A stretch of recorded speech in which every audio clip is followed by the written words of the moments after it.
मुच्यते। पूर्णस्य पूर्णमादाय पूर्णमेवावशिष्यते। ॐ शान्ति शान्ति शान्तिः।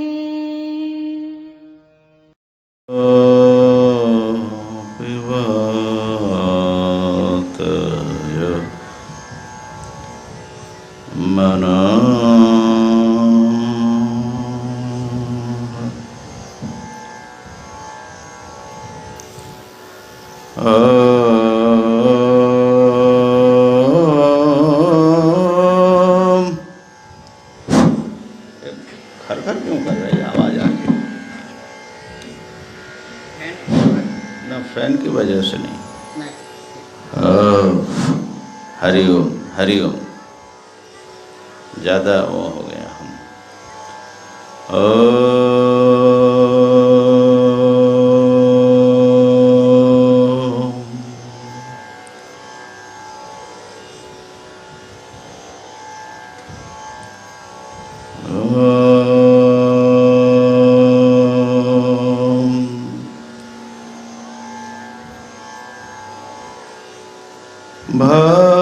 भद्रं मनोऽपि वातय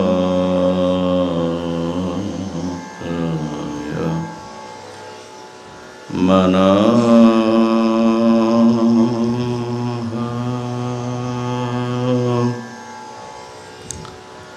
ॐ शान्तिः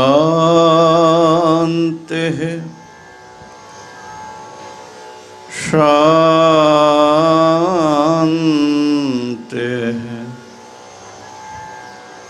शान्तिः।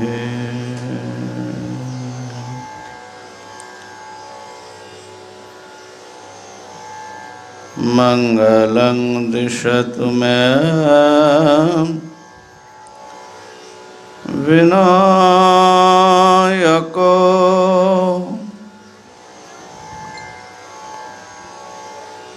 मङ्गलं दिशतु मे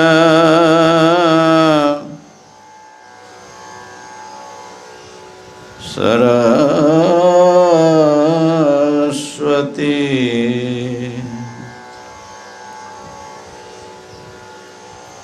मङ्गलं दिशतु मे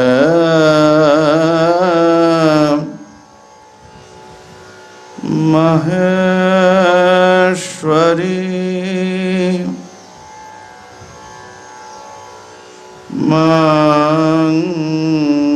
मङ्गलं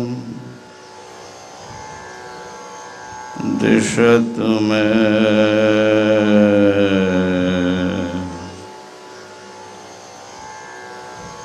सदा शिव।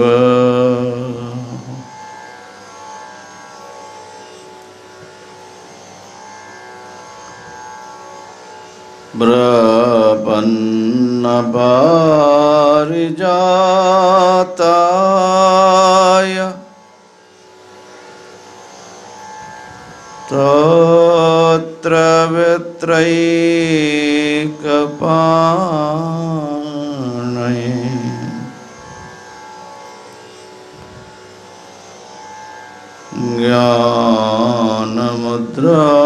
ज्ञानमुद्राय कृष्णाय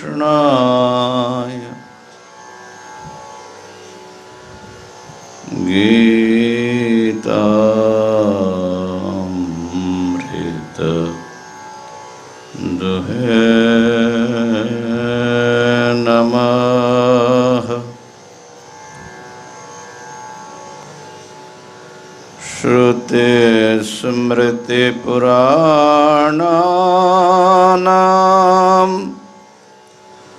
आलयं करुणालयं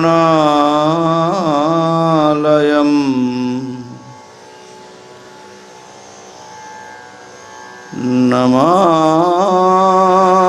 भगवत्पादं शङ्करम्।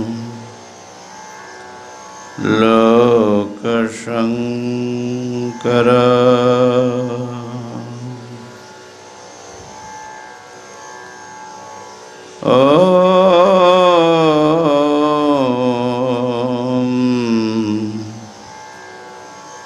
शांति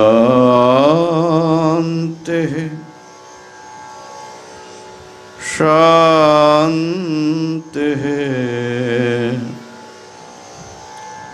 शांति।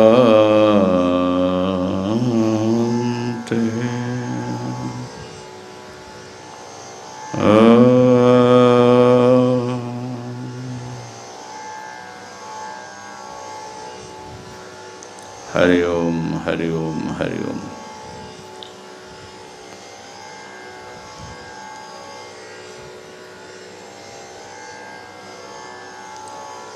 भगवान श्री कृष्ण ने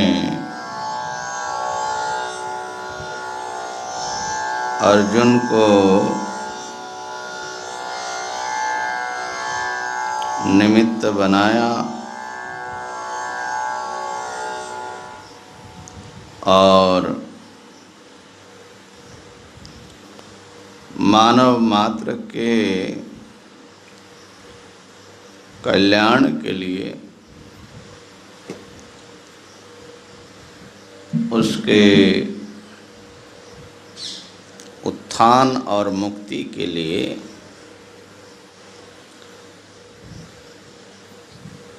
दिव्य उपदेश दिया। श्रीमद् भगवद गीता के रूप में हमारे सामने हैं और उस समय से लेकर आज तक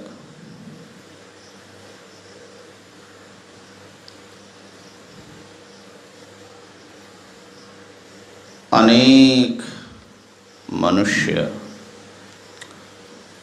इस उपदेश का आलम्बन लेकर अपने जीवन को सार्थक बनाया और बना रहे हैं।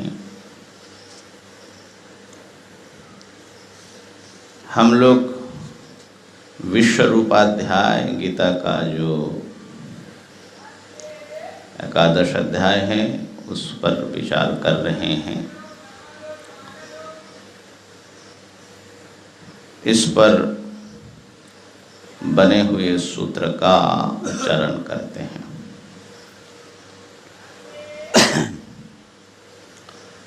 ततः अनन्यया भक्त्या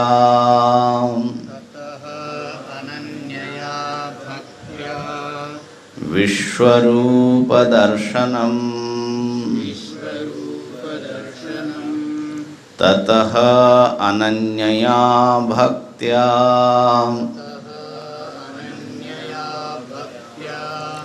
विश्वरूप दर्शनम् ततः अनन्यया भक्त्या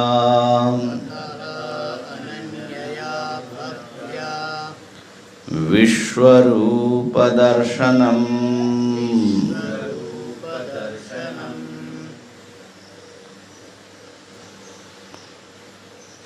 विभूति योग के अनंतर अनन्या भक्ति के द्वारा विश्व रूप का दर्शन हो जाता है। दर्शन के जो स्तर भेद हैं उनकी चर्चा हम लोगों ने कल संक्षेप में किया। भगवत दर्शन के नाना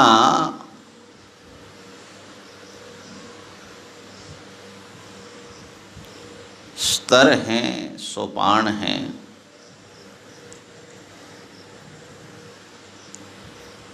तो उसमें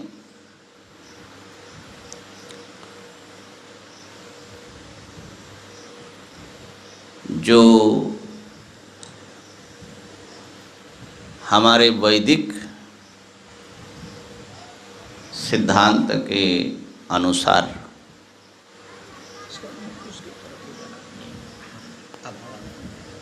तीन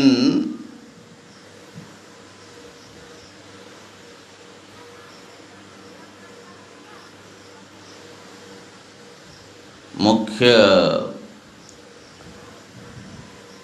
रूप है।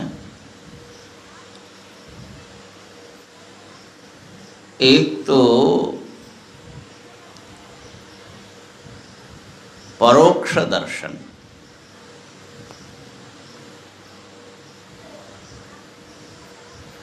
जिसमें भगवान को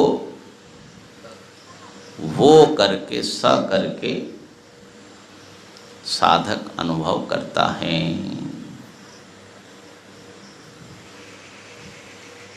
वो प्रथम पुरुष व्याकरण की दृष्टि से थर्ड पर्सन अंग्रेजी में बोलते हैं, थर्ड पर्सन के रूप में है भगवान। कोई भगवान है, ईश्वर है, उनके शासन से सब चल रहा है। दूसरा दर्शन है मध्यम पुरुष में त्वम करके प्रत्यक्ष दर्शन।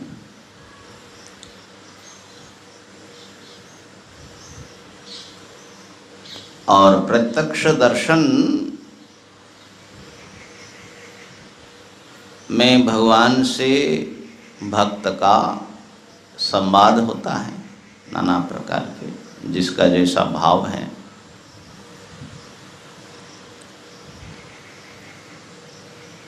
और तीसरा जो दर्शन है वो ऐक्य दर्शन, एकात्मता दर्शन, उसको प्रवेश बोला जाता है, जिसमें भक्त और भगवान का कोई द्वैत सत्ता नहीं होता। भगवान को अहम करके अनुभव होता है। तो स त्वम अहम,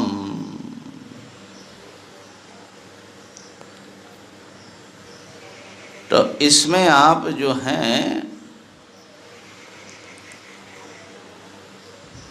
द्वैतवाद से लेकर अंतिम अद्वैतवाद, बीच में विशिष्ट अद्वैत, भेदाभेद आदि सब प्रकार की अनुभूतियाँ संभव है। इसलिए वैदिक दर्शन के अनुसार जिसका समग्र रूप से व्याख्यान करने वाले भगवान शंकराचार्य जी हैं, जिसको अद्वैत सिद्धांत, अद्वैतवाद कहा जाता है, वो अद्वैतवादी स्वीकार करता है कि इस अध्यात्म यात्रा में द्वैत से यात्रा शुरू होती है और जैसे जैसे साधक की चेतना विकसित होती हैं, दिव्य होता जाता है, उसकी चेतना का उत्थान होता है, वैसे वैसे भगवान के स्वरूप का जो दर्शन है उसका रूप बदलता है, उसका अनुभव का स्तर भेद होता है और अंतिम में जाकर के एक ऐक्य दर्शन हो जाता है।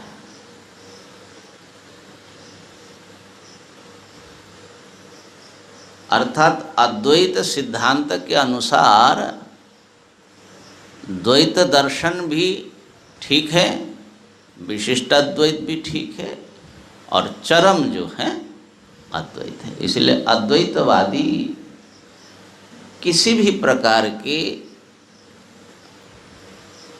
शास्त्रोक्त साधना से जो अनुभव होता है उसका विरोध नहीं करते, बल्कि उसको अच्छा मानते हैं कि ये तो जरूरी है इस यात्रा में, शुरू तो द्वैतवाद से होगा।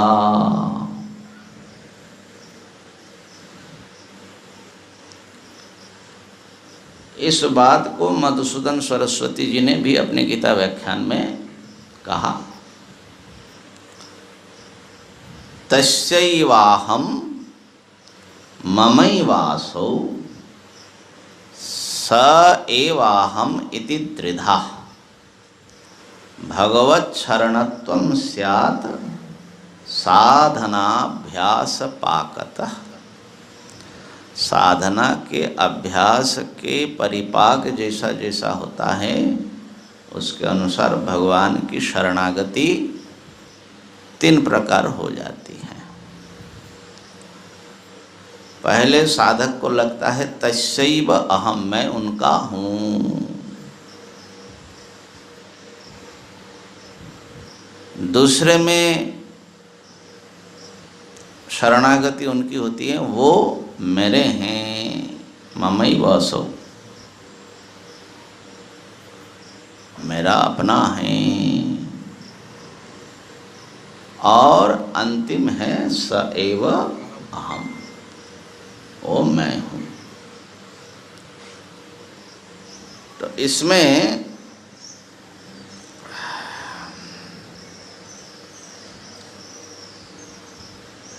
जो द्वैत अनुभूति है, मैं उनका हूँ, मैं उनका दास हूँ, दासो हम, इसमें जो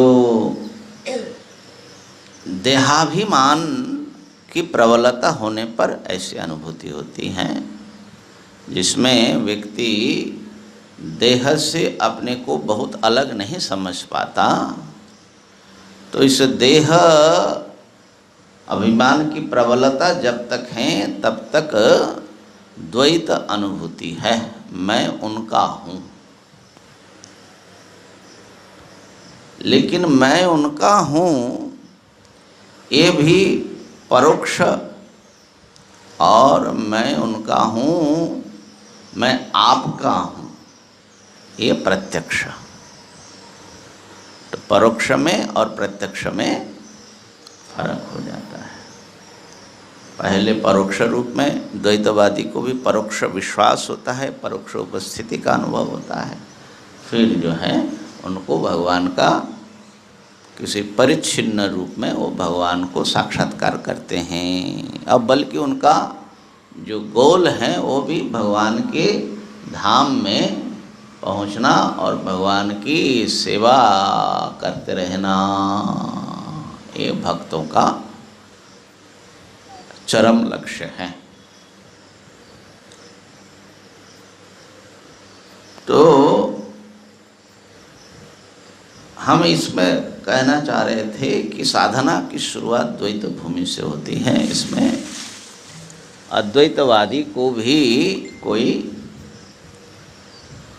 आपत्ति नहीं है, बल्कि वो भी इसको स्वीकार करते हैं। कर्म और उपासना के क्षेत्र में द्वैत बोध से ही साधना शुरू होती है। लेकिन जैसे जैसे भक्ति आगे बढ़ती हैं तो उसके सामने और शास्त्र के पर्याप्त अनुशीलन से भगवान के परिच्छिन्न स्वरूप नहीं, भगवान का एक व्यापक स्वरूप सामने आता है। समस्त विश्व व्याप्त, हर कण कण में भगवान व्याप्त हैं। और होने पर भी उसके साथ में अपने साधक द्वैत सत्ता को महसूस करते हैं।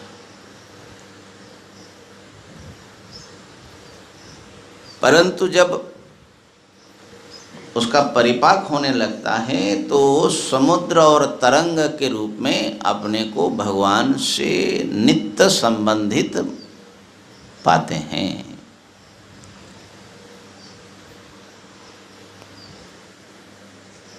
और लेकिन जब अंतिम में तो उसमें बताया कि स एव अहम, माने अहम ब्रह्मास्मि। इस प्रकार से भक्त का जो अनुभव है वो अपने अहंता को अपने पृथक व्यक्तित्व को संपूर्ण विसर्जन दे देते हैं। हाँ, और बल्कि जब तक पृथक व्यक्तित्व होता है तब तक भगवान की समग्रता का अनुभव नहीं होता। जब मैं हूँ तब हरि नहीं, है ना। शायद कबीर जी का उद्गार है कि जब तक मैं रहा तब हरि नहीं मिला, और जब हरि मिला तब मैं नहीं रहा। इसलिए मिलन तो दोनों का किसी भी प्रकार से हुआ नहीं। क्यों? प्रेम गली अति सागरी जामे दो न समाए। प्रेम की गली इतनी छोटी है, उसमें दो नहीं समा सकता। इसमें एक ही आ सकते हैं, या तो मैं रहेगा तो भगवान नहीं रहेंगे, या भगवान आ जाएंगे तो मैं चला जाएगा। सुनते हैं कि एक बार एक प्रेमी बड़े साधक, वो अपने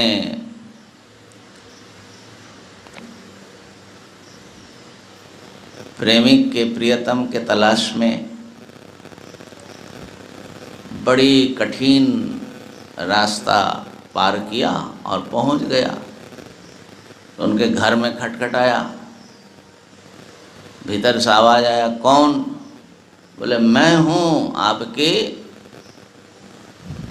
प्रेमिक, आपके दर्शन करना चाहते हैं। उत्तर आया कि भाई घर बहुत छोटा है, इसमें दूसरा घुस नहीं सकता। हाँ। तो अब क्या करें? फिर खटखटाया, कौन? कहा कि मैं आपका ही हूँ और आपके दर्शन के लिए आया हूँ। कहा कि नहीं, दो इसमें नहीं आ सकते। फिर प्रेमिक को वहाँ खड़े रहे। अब कहाँ भाई, वो तो आए हैं सब छोड़ करके, कहाँ जाए?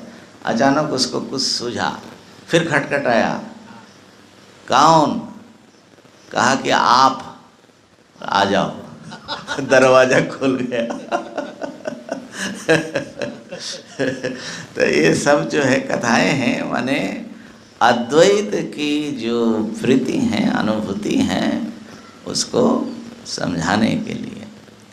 बल्कि एक भक्त, कृष्ण भक्त ने बहुत सुंदर कहा, कुछ दिन पहले शायद आप लोगों को सुनाया भी था, दासोहम इति जा बुद्धिर पुरा सिद्ध यदुनंदने दाकार मुषितस्तेन चौरेणात्मा चौरे गोपी वस्त्रापहारिणा, गोपी वस्त्रापहारिणा।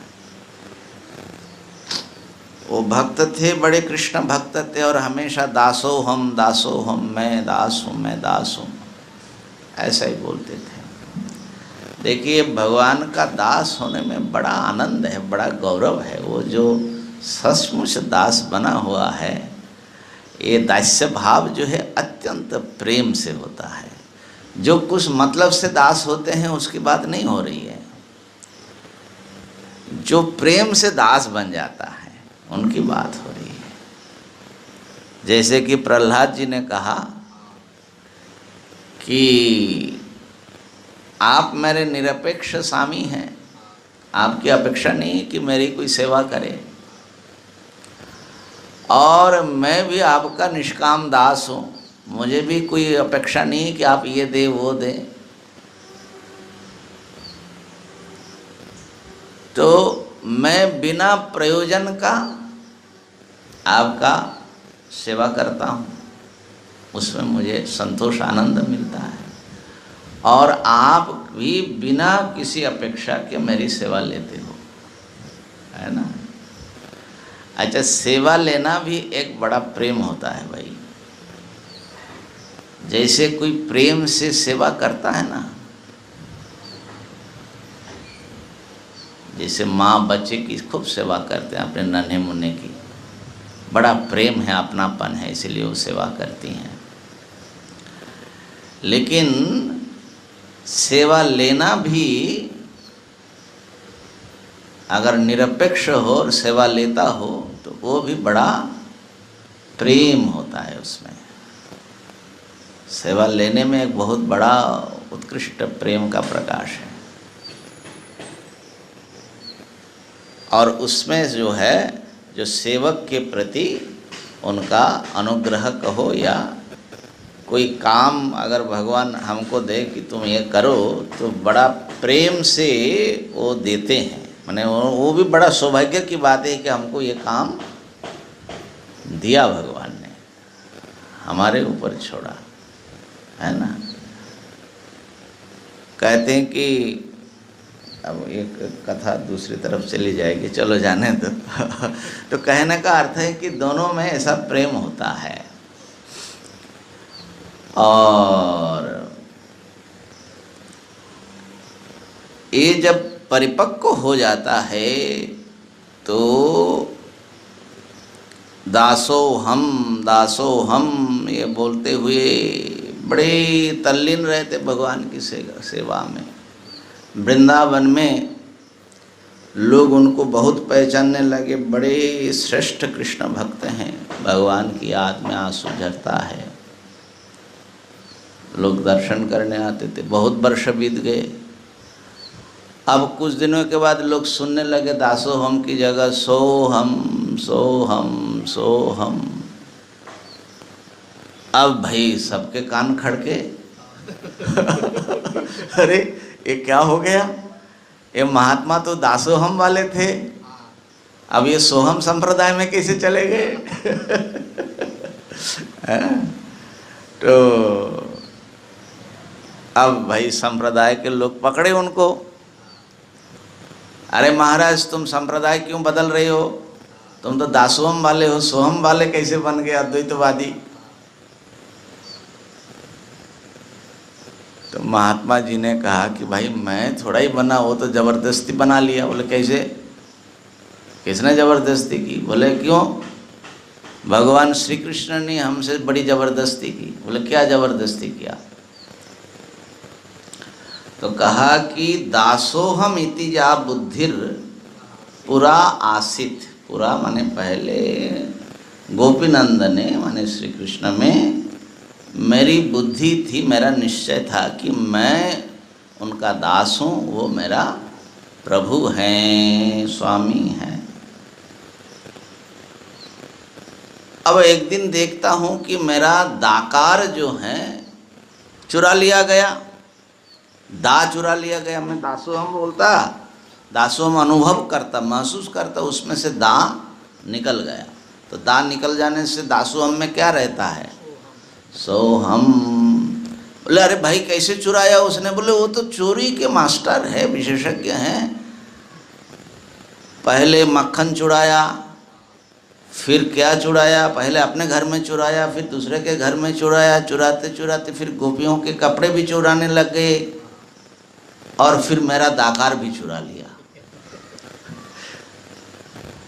तो इसलिए दाकार मुषितः, मुषितः माने चोरितः, चुरा लिया। तेना गोपी वस्त्रापहारिणा। तो उसका भाव यह है कि दा जो है ना, दाकार, वो खंड भाव का, दा खंडने, खंड भाव का कथन करता है। दा मैं अलग, आप अलग, जगत अलग, भगवान अलग, सब है ना अलग अलग। ये कितना भेद बोलते हैं ना, पंचभेद ना, द्वैतवादी जो है।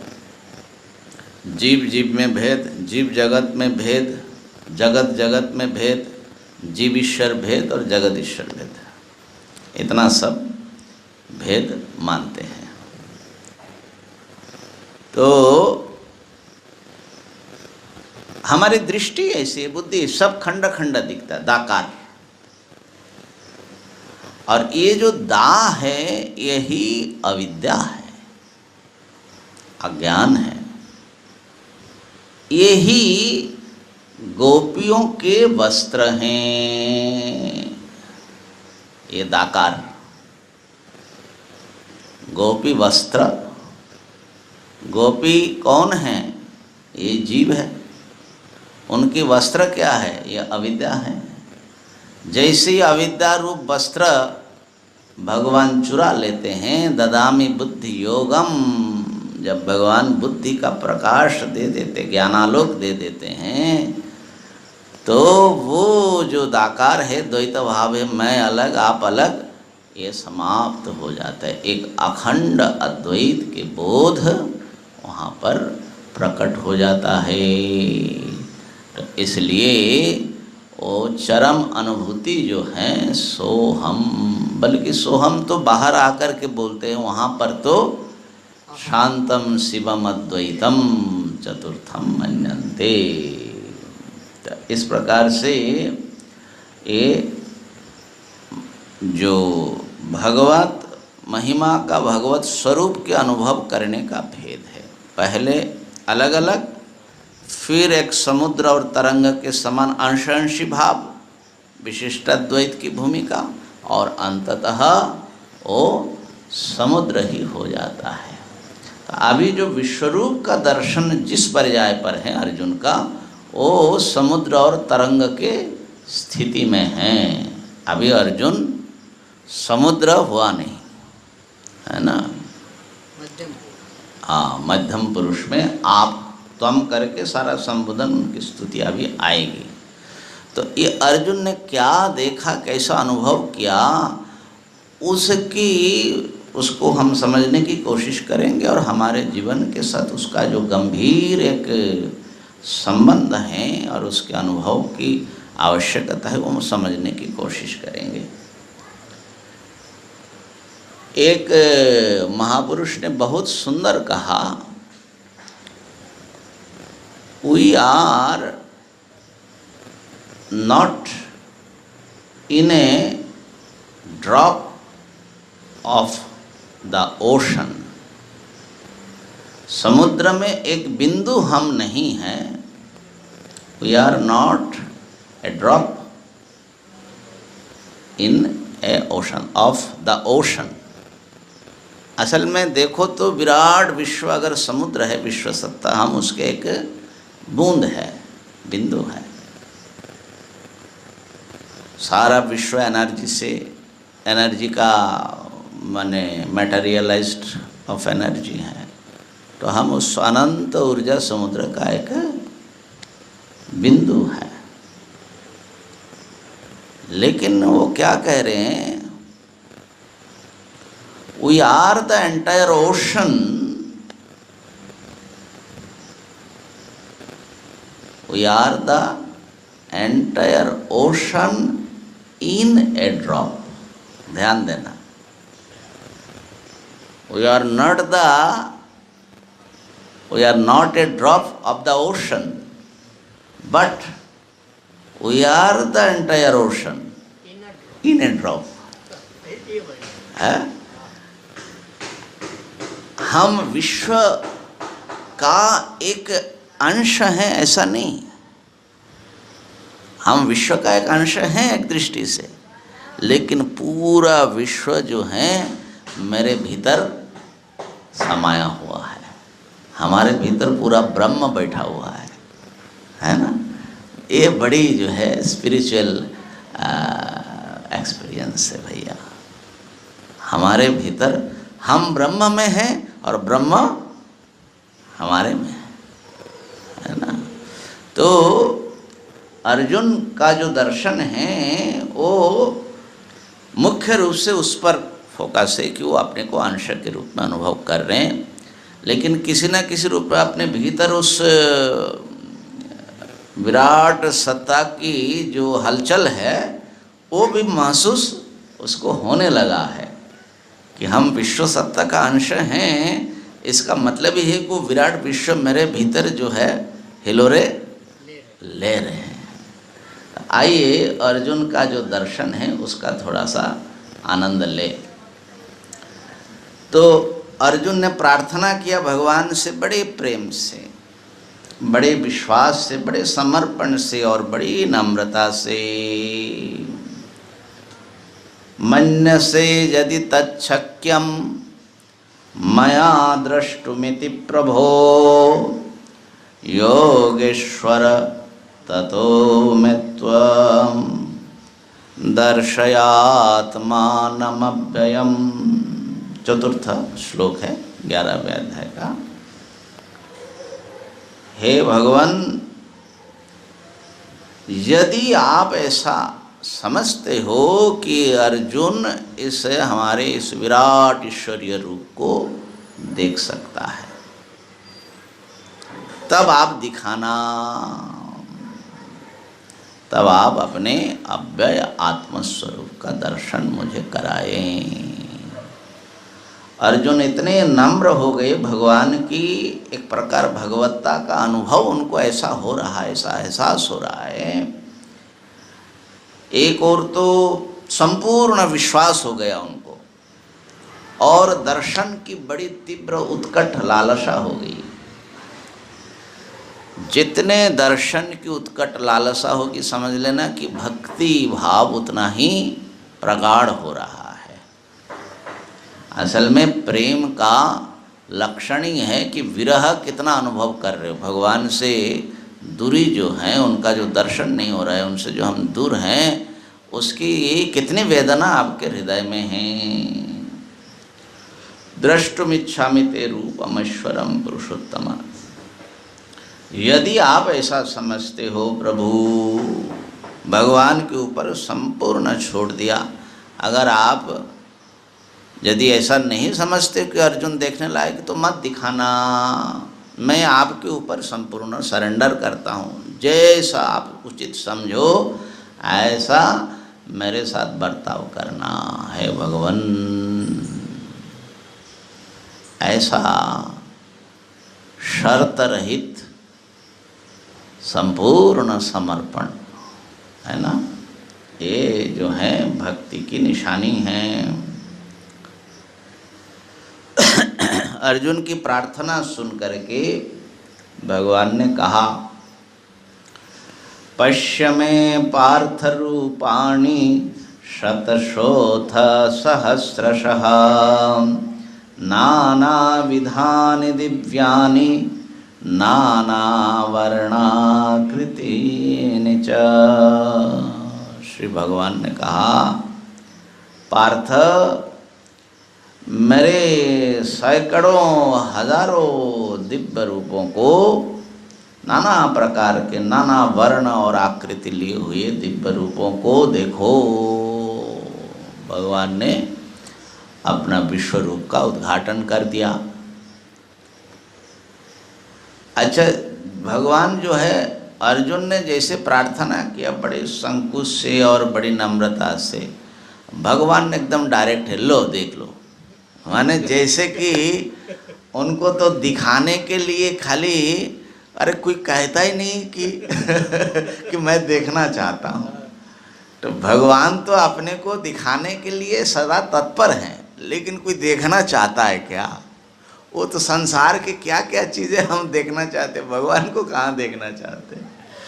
तो जैसे ही हमारे भीतर तीव्र दर्शन इच्छा, अनन्य दर्शन इच्छा होती है, वही यमे वैश वृणुते अनन्य वर्ण तेन लभ्य।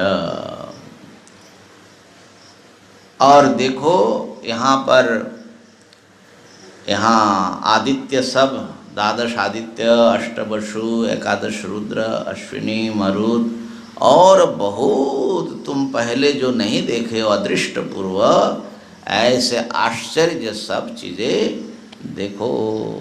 देखो देखो अर्जुन देखो, कई बार पश्य कह रहे, देखिए, पश्यादित्यन वसुन रुद्रन अश्विनौ मरुतस्तथा बहुन्य दृष्ट पूर्वाणि पश्य आश्चर्यानि भारत।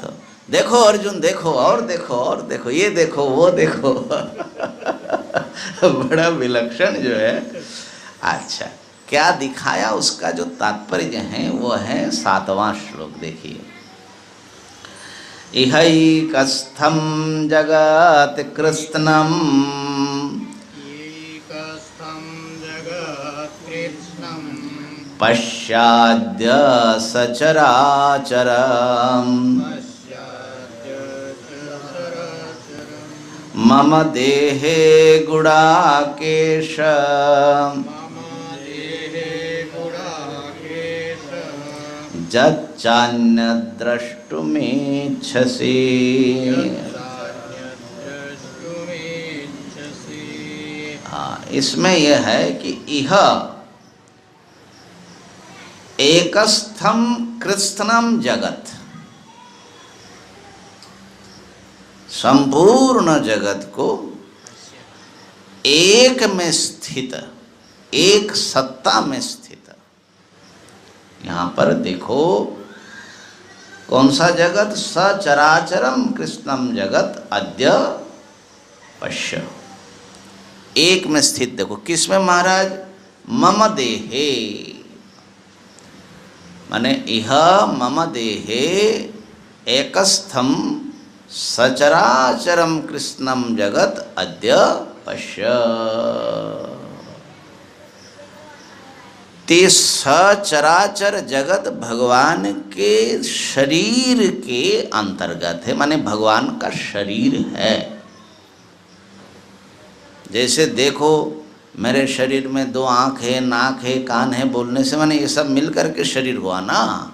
तो इसी प्रकार ये जो ब्रह्मांड है, पूरा विश्व है, ये विश्व भगवान का दिव्य देह है ना। मम देहे, देखो, और साथ में दूसरी बात कहा, यच्च अन्य द्रष्टुमिच्छसि, और जो तुम और भी कुछ देखना चाहते हो वो भी देख लो। भाष्यकार ने ये कहा कि अर्जुन और क्या देखना चाहता है, तो अन्य जय पराजयादि यत् शंकसे, जो तुम्हारी ये शंका है कि पता नहीं हम जीतेंगे कि हार जाएंगे, यद्वा जयम यदिवानो जयेयो, उसको भी देख लो कि तुम्हारा भविष्य कैसा है, वो भी देख लो।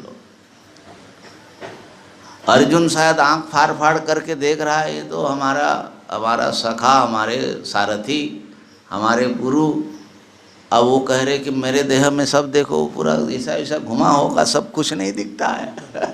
भगवान ने कहा चाहे भाई मैं भूल गया, न तो मांग शक्य से द्रष्टुम आने नैव सचक्षुषा।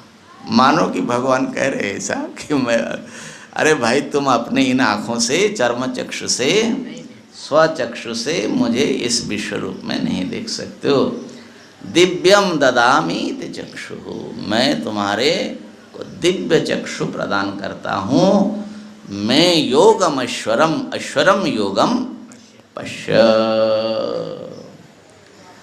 और भगवान ने अर्जुन को दिव्य चक्षु दिया, अर्जुन ने विश्व रूप का दर्शन किया। तो यहाँ पर भगवान ने विश्वरूप का जो दर्शन कराया, भगवान ने क्या दर्शन कराया उसका, माने विश्वरूप की जो मुख्य विशेषता है वो है, ये सब जो जगत संपूर्ण खंड खंड वियुक्त हम लोगों को मालूम पड़ता है, ये सारा जो है एक सत्ता का ही एक जीवित सत्ता है। Whole universe is a living body of God. God कहने से तो प्राचीन भाषा हो जाती है, लेकिन एक दिव्य सत्ता का ये शरीर है। तो ये जो खंड में जो एक अखंडता का दर्शन, ये प्रधान चीज है विश्वरूप देखने में। पूरा विश्व एक परमात्मा का रूप हैं, ये उनके बाहर कुछ भी नहीं है। गीता जी में इस बात को यहाँ नहीं, बहुत जगह इसको कहा गया। अविभक्तं च भूतेषु विभक्तमिव च स्थितं भूत भर्तृ च तज्ज्ञेयं ग्रसिष्णु प्रभ विष्णु च। आगे 13 अध्याय में ये विभक्त प्राणियों में, भिन्न भिन्न खंड खंड सब भूतों में अविभक्तम, अविभक्तम च भूतेषु, वो जो ब्रह्म सत्ता है वो एक सत्ता, लेकिन विभक्त जैसा बन करके वो विभक्तमिव च स्थितम, खंड नहीं होता लेकिन खंड जैसा दिखता है। और ये भी बताया कि 13 अध्याय में ही शायद आया, हाँ, कि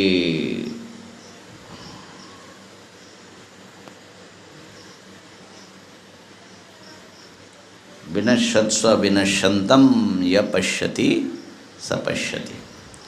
तो जो भी हो, ये जो एक सत्ता का ही अनेक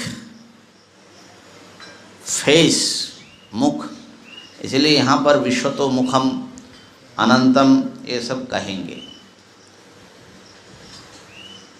तो आइए इसको थोड़ा सा समझने की कोशिश करते। संजय ने भी इस बात को अपने, संजय जो वर्णन कर रहे धृतराष्ट्र से, इसके बाद ही संजय वाच आता है, संजय भी इसको रिकॉग्नाइज कर रहे हैं।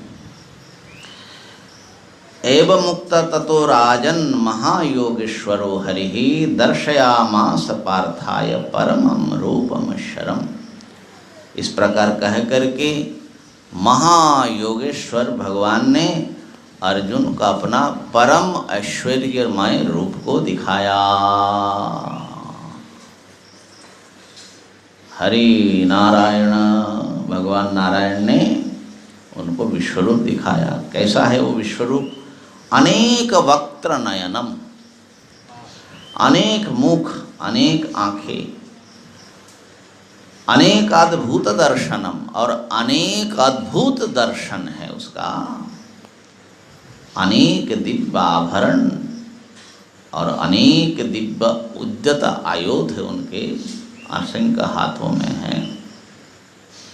दिव्य माल्यांबरधरम दिव्य गंधानुलेपनम सर्वाश्चर्यमयम देवम अनंतं विश्वतो मुखम।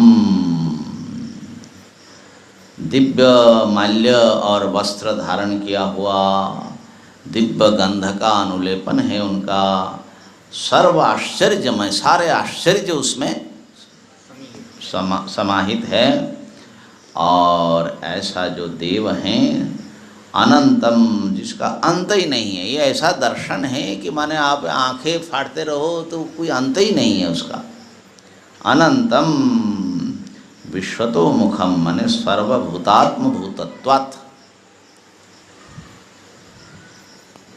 उसको अर्जुन को दिखाया। और भगवान का जो तेज है वो तो 1000 सूर्य भी एक साथ में आकाश में आ जाए सहस्रश, तो उनके प्रकाश की शायद सदृश हो, है ना।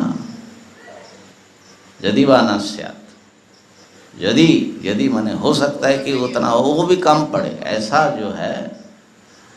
और तत्रैकस्थं जगत कृष्णं प्रविभक्तम अनेकधा अपश्यद् देवदेवस्य शरीरे पांडवस्तदा।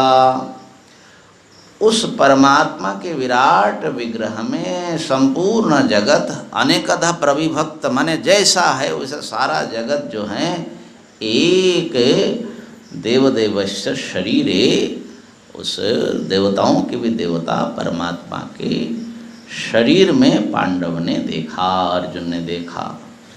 देख करके विस्मय से वो आविष्ट हो गए, विस्मय से भर गए, और उनके शरीर रोमांचित होने लगा, हृष्ट रोमा, और मस्तक झुका कर अर्जुन ने उनको प्रणाम किया। प्रणम्य शिरसा देवं, हाथ जोड़ करके अर्जुन बोलने लगे। तो यहाँ पर जो संजय ने भी कहा, भगवान ने भी कहा, लगभग एक ही शब्द। देखो, यही कस्थम जगत कृष्णम भगवान ने कहा, संजय ने कहा कि तत्र एकस्थम जगत कृष्णम प्रविभक्त मनेकधा। तो ये जो खंड सत्ता में संपूर्ण जगत में एक दिव्य सत्ता कण कण में प्रविष्ट हैं, सर्वदा सर्वत्र विद्यमान है और सारा विश्व को धारण कर रहे हैं। हमारे सब कुछ उस परम सत्ता के द्वारा धारित हो रहा है। ऐसे एक विराट अनंत सत्ता का दर्शन हुआ। और ये जो भिन्न भिन्न हम लोग जैसे समझते कि मैं बिल्कुल अलग, आप बिल्कुल अलग, ऐसा नहीं है। तो क्या है, इस संपूर्ण विश्व को अगर एक सत्ता, एक महाप्राणी समझा जाए, उसका ये नाना मुख हो, नाना चेहरा हो, नाना तरफ से, एक ही लेकिन अनेक मुख। और वो मुख क्या है, हम ही लोग हैं। सब प्राणी जो है, ये जो हम देख रहे मतलब क्या, ये जो विराट विश्व है यही एक फॉर्म लिया, एक आकार ली, और आकार ले करके वो देख रहा है। देखने वाला भी वो और जिसको देख रहे हैं वो भी वो। हम आप कैसे आए, ये विश्व से ही तो आए हैं, और विश्व में ही तो मिल जाना है। जैसे समुद्र में से तरंग उद्गत होता है, तो तरंग भिन्न भिन्न प्रतीत होता है, लेकिन गहरे से वो क्या है, वो समुद्र ही है। समुद्र ही तरंग रूप में मैनिफेस्ट होता है। इसको बड़े सुंदर उपमा से महाभारत में समझाया, और ब्रह्म सूत्र के भाष्य में भी इसको कोट किया भगवान भाष्यकार ने, कि यूँ समझ लीजिए कि एक जैसा कछुआ है, कुरमा, कच्छप, वो जब चलते हैं तो उसका सारा हाथ पैर मुंह पूंछ सब निकलता है ना।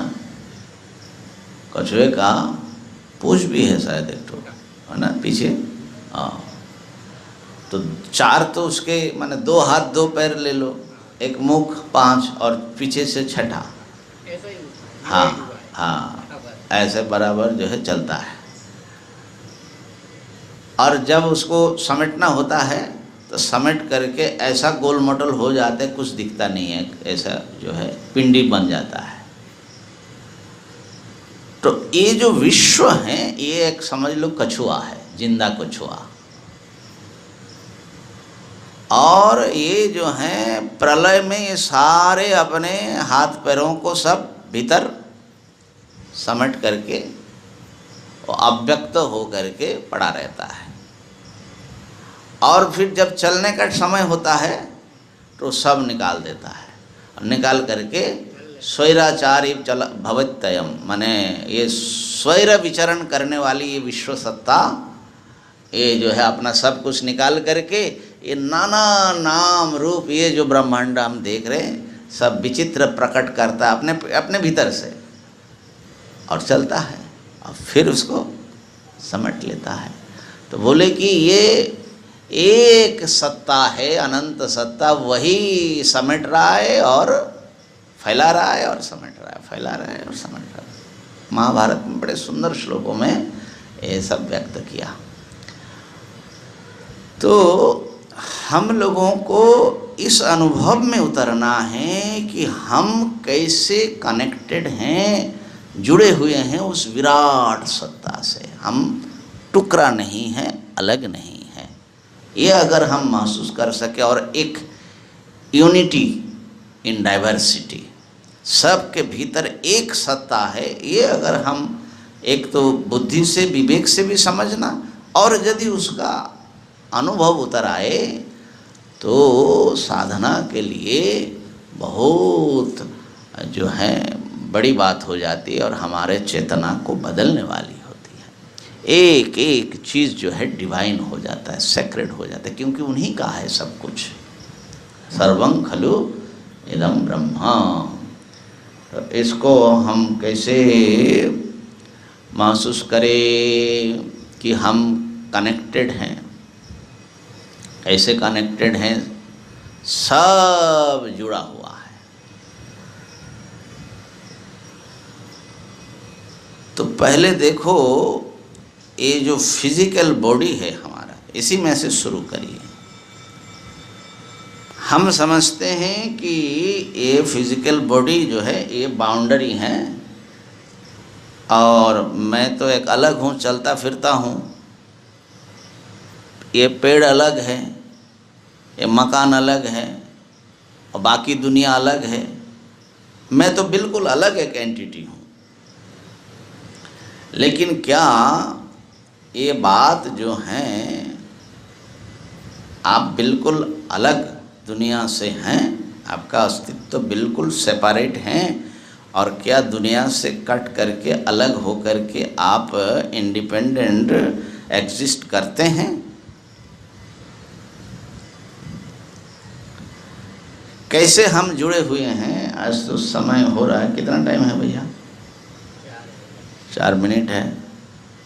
कठिन काम है, लेकिन जोड़ सके कैसे जुड़े? तो एक समझ लीजिए, पहले श्वास से शुरू करते हैं। हम बहुत बार इसको जो है, असल में ये मेडिटेशन की बात है, ध्यान की बात है।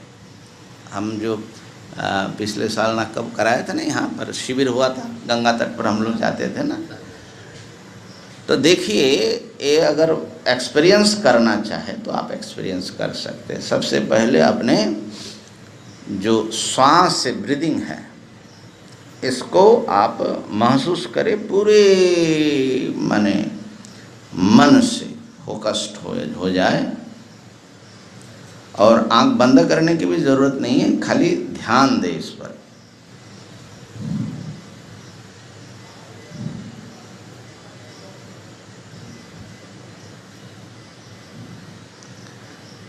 तो आप महसूस करेंगे कि आपका श्वास बाहर जा रहा है, भीतर आ रहा है, बाहर जा रहा है, भीतर आ रहा है, और ये कंटिन्यू प्रोसेस चलता है, और आपसे पूछ नहीं रहा है कि मुझे चलना है कि नहीं चलना है, और नहीं आपका कोई कंट्रोल है। अगर आप इसको बंद करने की कोशिश करो तो थोड़ी देर में ही दम घुटने लग जाएगा और आप फट से छोड़ दोगे, है ना। माने श्वास लिए दिए बिना हम तो जीवित नहीं रह सकते, ठीक है ना। लेकिन ये जो श्वास भीतर आ रहा है और बाहर जा रहा है, इसका मतलब क्या है?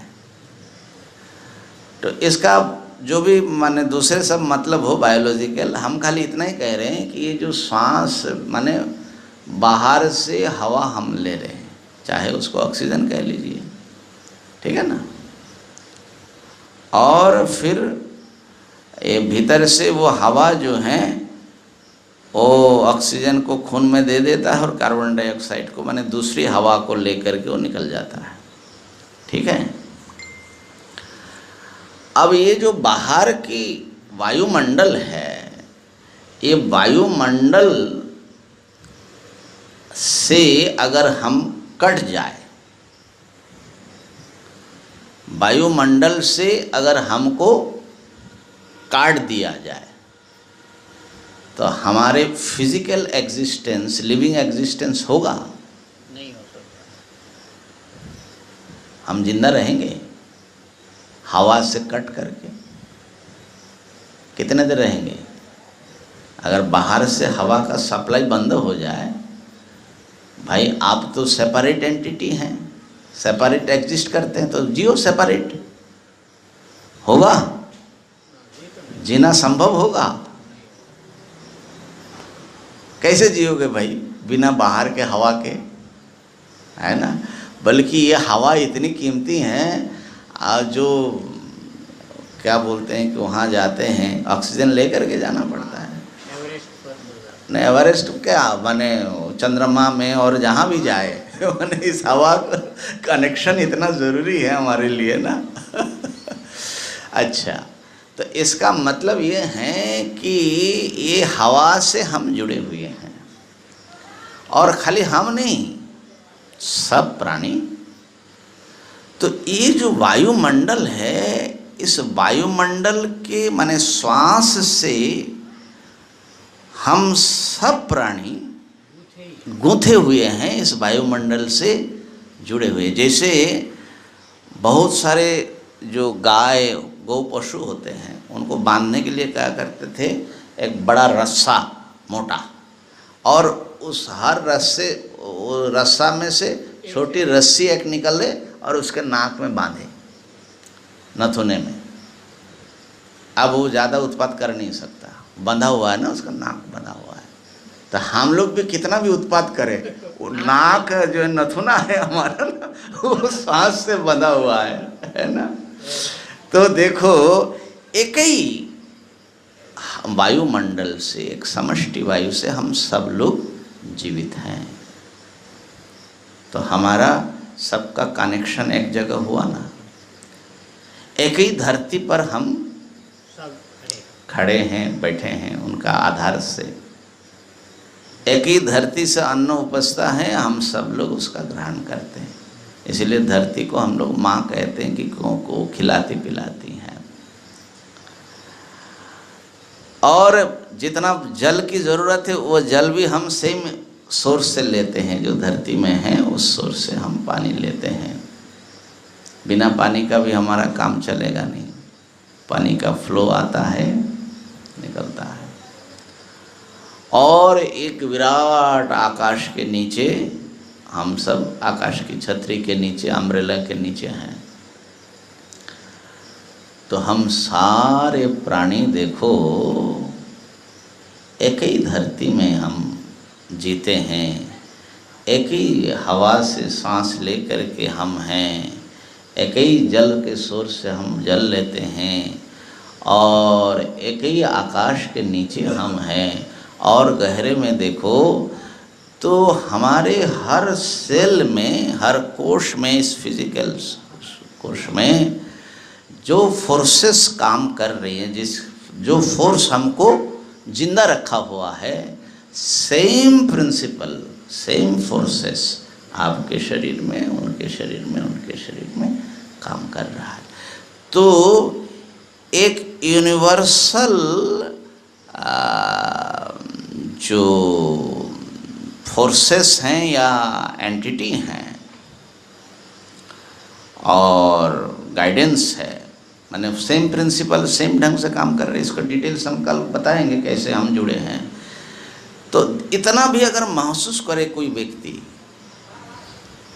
कि हम सब एक ही पृथ्वी, जल, तेज, वायु, आकाश, उसी से हम आए हुए हैं और उसी में हमको जाना भी है ना। तो हम सब एक हुए कि नहीं हुए। अब यह है कि ये जो विश्व सत्ता, ये जो जीवित सत्ता है, सप्राण है, सचेतन है, ये विराट universe, the whole universe is a living conscious entity. तो उस यूनिवर्सल कॉन्शियसनेस माने परमात्मा के बारे में हम कल चर्चा करेंगे। कल तो इसे अष्टमी है, तो हम लोग अगला जो सत्र होगा उसमें हम इस विश्व रूप को, कैसे हम उस विराट परम सत्ता का अभिन्न हिस्सा है, कैसे मैं पूरे विश्व के साथ जी रहा हूँ और पूरा विश्व मेरे भीतर जी रहा है, इसको समझने की कोशिश करेंगे। ओम पूर्णमदः पूर्णमिदं पूर्णात् पूर्णमुदच्यते पूर्णस्य पूर्णमादाय पूर्णमेवावशिष्यते। ओम शांति शांति शांति। शंकरं शंकराचार्यं केशवं वाद